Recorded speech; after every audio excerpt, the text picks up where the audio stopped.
Nós ficamos muito felizes de mais um culto de estudo e oração da Igreja Batista Ágape em Indaiatuba, hoje, 21 de abril de 2021. A gente pede para que você que assista, esteja assistindo, depois compartilhe essa mensagem, porque é a palavra do Senhor, não é? Incentive, não é? Amigos, irmãos, parentes a se inscreverem, não é? No canal, né? Hoje nós somos em 72 inscritos, não é? O objetivo cada vez mais é que novas pessoas venham se inscrever, não é? E venham receber a palavra revelada do Senhor. É uma honra nós estarmos estudando no mês de abril agora o Evangelho de Marcos. Puxa vida, nós estamos na verdade sobrevoando, tendo um panorama no Evangelho de Marcos, não é? O Espírito Santo está nos proporcionando para que a gente tenha uma visão periférica, mas muito de cima, dos objetivos do Evangelho de Marcos. Porque depois que a gente tem esse estudo, esse ensinamento, esse conhecimento, e eu desafio você a ler o Evangelho de Marcos, não é? Porque o objetivo é esse, é ter um conhecimento. E depois o Espírito Santo faz com que a gente se aprofunde na leitura, se aprofunde na meditação e no conhecimento. Essa é a minha oração, que nós como Igreja de Cristo a gente se aprofunde, né, nesses evangelhos que são riquíssimos. Conhecimentos e revelações inesgotáveis. Amém? Pai, em nome de Jesus, é um privilégio, Senhor. Pai, nós poderíamos estar em tantos lugares agora, nós poderíamos estar fazendo tantas coisas, Pai, mas é com alegria que o Espírito Santo nos traz até aqui, para aprender mais da sua palavra. Já ouvimos os seus cânticos, já ouvimos testemunhos para honrar e glorificar o seu nome, já consagramos a Ti todos os dízimos e as ofertas, já consagramos as nossas vidas a Ti e agora nós consagramos esse momento para que não haja nenhum tipo de interferência do mal, para que não haja nenhum tipo de dificuldade, para que somente a Sua palavra tenha a liberdade de invadir as nossas mentes e os nossos corações. É por isso que nós oramos em nome do nome que está acima de todo nome, do nome de Jesus Cristo. Amém. A principal característica do Evangelho de Marcos, amados, a gente pode se aprofundar nesse aspecto literário a semana passada, que ele é um livro de ação. Não é? Ele é um livro que apresenta Jesus Cristo, não é? Trabalhando. Não é? Ele está fielmente fazendo implantar o seu ministério. É por isso que é comum no Evangelho de Marcos, e é por isso que eu disse no início, que é um sobrevoo de nós termos algumas características, algumas visões, alguns ensinamentos que por si só lendo a gente não teria. Por exemplo, uma observação, por conta dessa característica literária, é que a gente pode observar no Evangelho de Marcos palavras como imediatamente, logo, achando-se Jesus, né? Então isso denota, na verdade, não é, a utilização do verbo no presente, representando o quê? O ministério terrestre de Jesus Cristo. Não é? Então Marcos, e eu convido novamente você a ler, por favor, o Evangelho de Marcos, desde o capítulo 1, você começa a ver, não é, um enredo vibrante, não é? Um enredo, na verdade, dinâmico, não é? Porque Marcos ele é direto, ele vai ao ponto, não é? E o Evangelho de Marcos, por essas características, ele é o mais curto dos evangelhos, não é? E geralmente ele apresenta poucos versos. Ele tem um poder de síntese muito grande, ao contrário de outros evangelhos, não é? Que se utilizariam de, por exemplo, capítulos inteiros. Então eu quero te levar a um exemplo, não é? Dessa característica. Então eu convido você a Mateus 4. Vamos abrir a nossa Bíblia, igreja, no Evangelho de Mateus 4.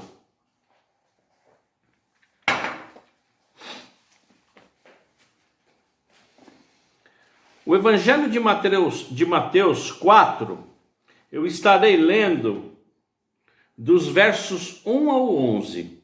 Eu estarei lendo o que? A tentação de Jesus. Verso 1 de Mateus 4. A seguir, Jesus foi levado pelo Espírito ao deserto para ser tentado pelo diabo. E depois de jejuar 40 dias e 40 noites, teve fome. Então o tentador, aproximando-se, disse a Jesus: se você é filho de Deus, mande que essas pedras se transformem em pães. Jesus, porém, respondeu: está escrito. Olha que Jesus respondeu: o ser humano não viverá só de pão, mas de toda palavra que procede da boca de Deus. Então o diabo levou Jesus à cidade santa, colocou-o sobre o pináculo do templo, no lugar alto do templo, e disse: se você é o filho de Deus, jogue-se daqui, porque está escrito, diz o diabo. Aos seus anjos ele dará ordens a seu respeito, e eles o sustentarão nas suas mãos, para que você não tropece em alguma pedra. No verso 7, continuando, Jesus responde: também está escrito, não ponha à prova o Senhor seu Deus. O diabo ainda levou Jesus a um monte muito alto, mostrou-lhe todos os reinos do mundo e a glória deles, e disse: tudo isso lhe darei, se prostrado você me adorar. Então Jesus lhe ordenou: vá embora, Satanás, porque está escrito, adore o Senhor seu Deus e preste culto somente a ele. Com isto o diabo deixou Jesus, e eis que vieram anjos e o serviram a Jesus. Bom, esse texto, como vimos, é da tentação de Jesus em Mateus, no Evangelho de Mateus. Vamos ver o mesmo tema em Marcos, no capítulo 1. O mesmo tema, a tentação de Jesus. Caminhe um pouco mais adiante, no próximo Evangelho de Marcos, no capítulo 1.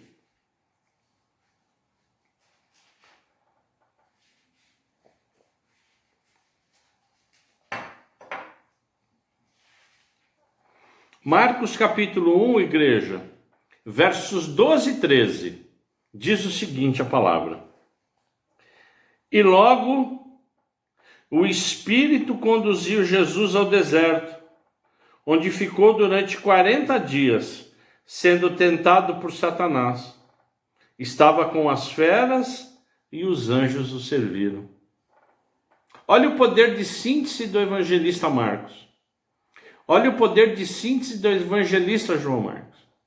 E aqui, amados, ele, inspirado logicamente pelo Espírito Santo, ele vai sempre no cerne. Observe, o Espírito, quem conduziu Jesus ao deserto? O Espírito Santo. Quantos dias? 40 dias, outra informação importante. Ele foi o quê? Tentado. Por quem? Por Satanás. Ele estava com as feras e os anjos depois o serviram. Tá certo? Então, veja o dinamismo de Marcos. Veja de que forma ele se apresenta. Essa é uma característica muito forte de Marcos. Tá certo? Não é? Porque ele já quer ir direto ao ponto. Olha, Jesus foi o quê? Ele foi tentado. Não é? Jesus, de 40 dias, ele ficou sem comer, não é? Mas ele foi tentado. Tá certo? Satanás assim o tentou, mas os anjos o serviram. Tá certo?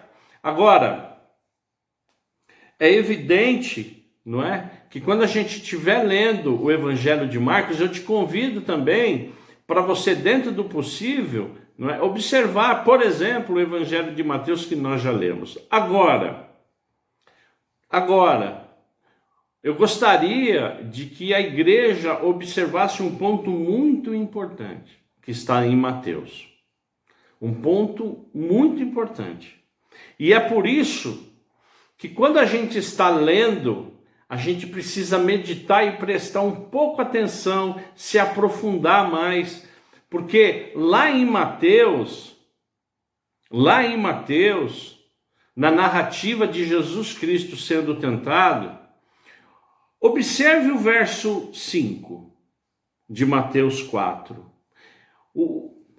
Jesus diz assim: então o diabo levou Jesus à cidade santa, colocou-o no pináculo do templo e disse, olha o que o diabo disse: se você é filho de Deus, jogue-se daqui, porque está escrito. Olha o que o diabo falou que está escrito: aos seus anjos ele dará ordens a seu respeito, e ele os sustentarão nas suas mãos, para que você não tropece em alguma pedra. Quem está falando isso para Jesus? O diabo. Qual a conclusão que a gente chega? O diabo, ele o quê? Ele conhece a palavra. Ele sabe absolutamente tudo que está escrito. Evidentemente, ele só não tem o quê? A revelação, porque ele é um demônio, ele é um anjo caído. Mas observe que essa passagem, eu convido você a Salmo de número 91, um dos salmos mais importantes. Eu convido você, igreja, e não temos pressa, e eu convido você a Salmo 91. Salmo 91, que é sob a sombra do Altíssimo, é um dos salmos mais importantes. Todo salmo é importante, mas o Salmo 91, ele é uma oração maravilhosa. É um salmo que diz de proteção, não é? Que há um esconderijo, há uma habitação do Altíssimo. Observe comigo, não é? Aquilo que o diabo falou para Jesus, mas está escrito na palavra. Veja o verso 12: eles o sustentarão nas suas mãos, para que você não tropece em alguma pedra, os anjos. Então isso é uma revelação do Espírito Santo. É uma revelação que nos dá o quê? A profundidade em lendo e conhecendo e meditando e se aprofundando nos evangelhos. E cabe aqui um parênteses importante sobre isso: a gente não deve brincar com o inimigo. Ele conhece a Bíblia tanto quanto nós. Ele só não tem a revelação, mas ele conhece. Ele sabe exatamente o que está acontecendo. Amém?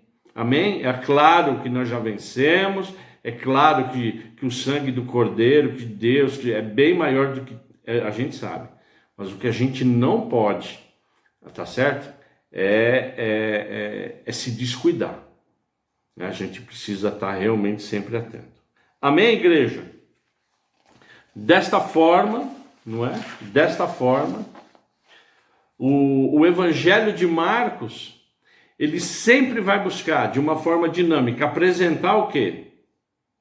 Que Jesus ia percorrendo, que Jesus ia andando. Ele ia fazendo o quê? Pregando, ensinando, curando, libertando, ressuscitando, restaurando e principalmente manifestando o poder de Deus e apresentando o Evangelho, as boas novas. Hoje ficou a cargo de quem fazer isso?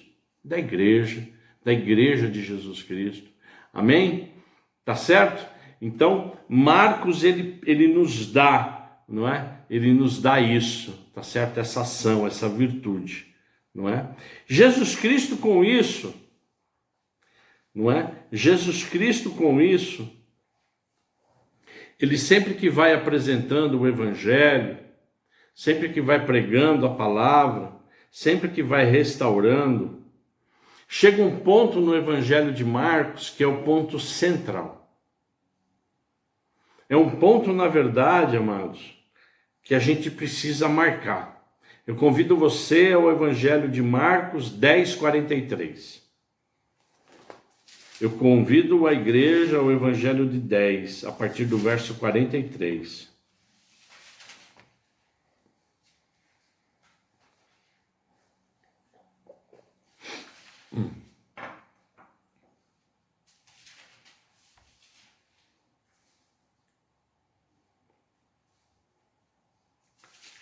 Se nós conseguirmos, durante essas 4 semanas, só fixar isso aqui que eu vou falar, já está ótimo. Se nós conseguirmos fixar e praticar esses versos, amada igreja, a nossa vida será outra. Diz assim a palavra do Senhor, Marcos 10, a partir do verso 43. Mas entre vocês não é assim, pelo contrário. Quem quiser tornar-se grande entre vocês, que se coloque a serviço dos outros. E quem quiser ser o primeiro entre vocês, que seja servo de todos. Pois o próprio Filho do Homem não veio para ser servido, mas para servir e dar a sua vida em resgate de muitos. A pergunta que nós respondemos é a seguinte: como eu e você podemos ser grandes no reino de Deus? Como? Sendo servos. Eu e você, a cada dia que passa, a cada momento na nossa vida que a gente consegue servir, cada vez mais nós vamos engrandecendo no reino de Deus. É por isso que Jesus Cristo, ele inverte totalmente o conceito humano. É por isso que ele vem e cumpre a lei. Mas além dele cumprir a lei, ele inverte totalmente os conceitos. Porque o mundo, ele prega o quê? Que quanto mais dinheiro, mais posição social, mais você é o quê? Servido. Aqui é o contrário. Jesus Cristo, com suas ações, ele nos deu e nos dá o exemplo de que ser grande no reino de Deus, da verdadeira estrutura espiritual, é servir aos outros, ao esperar que os outros nos sirvam. O mundo, o conceito empresarial, o conceito da Babilônia, qual é o conceito empresarial hoje? Que um diretor, um presidente, ele é o quê? Muito servido e muito bem servido. E aí vai diminuindo os cargos, vai diminuindo o quê? Essa servidão. Isso se vê claramente em quê, igreja? Salário, benefícios, tá certo? É claro que existe uma competência, é evidente. É claro que quem vai subindo exerce competência. Mas, no nosso caso aqui, no nosso caso que eu digo, no nosso reino, porque nós estamos inseridos no reino de Deus, e é por isso que eu e você, às vezes, temos dificuldades de sermos servos, porque nós não estamos acostumados com isso. Nós estamos acostumados com o mundo corporativo, nós estamos acostumados com aquilo que o mundo prega, aquilo que o mundo nos oferece. É por isso que é importante o estudo e a meditação do Evangelho de Cristo, onde lá em Filipenses 2, e eu convido você, igreja, a ir a Filipenses 2, a partir do verso 5, nós temos aqui um mandamento importante. Nós temos aqui o exemplo de Cristo, não é? Na sua humilhação, na sua humildade, não se esquecendo que Jesus Cristo é Deus, que se despojou de toda a sua glória para nos servir. Então, quando nós vamos em Filipenses 2, no capítulo 2, verso 5, o que há? Tenham entre vocês o mesmo modo de pensar de Cristo Jesus. Aqui já está difícil. Aqui o negócio já começa a complicar, igreja. Tenham entre vocês o mesmo modo de pensar de Cristo Jesus. É um exercício. Eu não sou capaz sozinho de pensar como Jesus Cristo. eu preciso do Espírito Santo, eu preciso me santificar, eu preciso orar, e já é difícil isso. Então, o meu modo e o seu modo como cristãos de pensar qual é? De Cristo. 6. Que mesmo existindo na forma de Deus, não considerou ser igual a Deus, algo que deveria ser retido a qualquer custo. Fique imaginando Jesus Cristo como Deus. Ele se despojou, mesmo existindo como Deus. Amados, dá para você imaginar isso, essa grandeza? Nós não seríamos capazes disso. Olha o verso 7. Pelo contrário, ele se esvaziou, assumindo a forma de servo, tornando-se semelhante aos seres humanos, reconhecido em figura humana. Ah, Pedro, por que fizestes isto com Malco? Por que cortastes a orelha de um sacerdote? Se eu quisesse, os anjos estariam aqui me protegendo. Milhares deles estariam, mas eu não quero, eu quero satisfazer e cumprir a vontade do Pai. Olha a provação de Jesus Cristo. Às vezes nós temos provações tão pequenas nas nossas vidas. Olha a provação de Cristo. 8. Ele se humilhou, tornando-se obediente até morte e morte de cruz. Como se não bastasse, ele se deixou ser o que? Crucificado. E esse auto-sacrifício deve me inspirar. E deve te inspirar a experimentar o que? A vitória por meio do que? Da autonegação. Igreja, olha que coisa profunda nós estamos falando. Nós estamos falando aqui de autonegação de Cristo. Para experimentar o que? A vitória. Profundo, não é, igreja? Muito. Um dos grandes objetivos do Evangelho de Marcos é esse. Inspirados pelo Espírito Santo. Porque a gente, quando está lendo, isso blumba, isso vem na nossa mente. Tá certo? Então, ser abençoado buscando essa autonegação e sendo o quê? Obediente ao Senhor. É um exercício o quê? Muito grande. Não fácil. Muito difícil.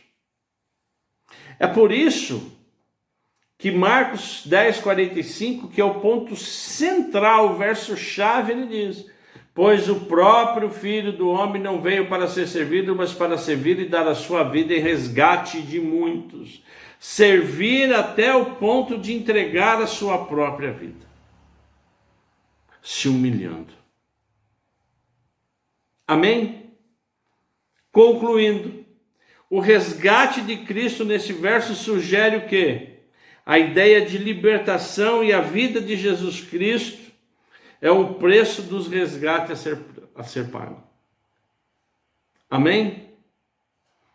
Terminamos aqui esse terceiro encontro do Evangelho de Marcos. A próxima semana estaremos fechando.